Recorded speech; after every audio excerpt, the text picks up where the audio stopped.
আফ্রিকার কঙ্গো নদীতে ঘটে গেল আরেকটি হৃদয় বিদারক ট্র্যাজেডি। একটি কাঠের নৌকায় রান্নার আগুন থেকে সৃষ্ট অগ্নিকাণ্ডে প্রাণ হারিয়েছেন অন্তত 148 জন। নিখোঁজ রয়েছেন আরও শতাধিক। মঙ্গলবার দেশটির ইকুয়েটর প্রদেশের রাজধানী এমবান্ডাকার কাছে এই ঘটনা ঘটে। এক প্রতিবেদনে সংবাদ মাধ্যম স্কাই নিউজ এই তথ্য জানিয়েছে। নৌকাটিতে ছিলেন প্রায় 500 যাত্রী।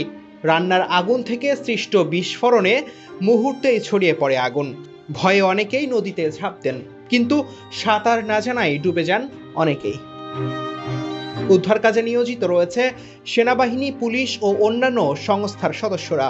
তবে দুর্ঘটনার পর 3 দিন পেরিয়ে গেলেও নিখোঁজদের সন্ধান মেলেনি। এই দুর্ঘটনা কঙ্গোর নৌযাত্রার নিরাপত্তা নিয়ে বড় প্রশ্ন তুলেছে। প্রতি বছরই এমন দুর্ঘটনায় প্রাণ হারান শত শত মানুষ। নিরাপত্তা ব্যবস্থা জোরদার না হলে এমন ট্র্যাজেডি বারবার ঘটতেই থাকবে। স্থানীয় নাগরিক সমাজের একজন নেতা জোসেফ লোকন্দো জানান, তিনি মৃতদেহ সৎকার কাজে সহায়তা করছেন। জোসেফ বলেন, প্রাথমিকভাবে নিহতের সংখ্যা 148 জন। তাদের কেউ কেউ পুড়ে গেছেন, কেউ বা পানিতে ডুবে মারা গেছেন। Tarek Rahman, news now 24।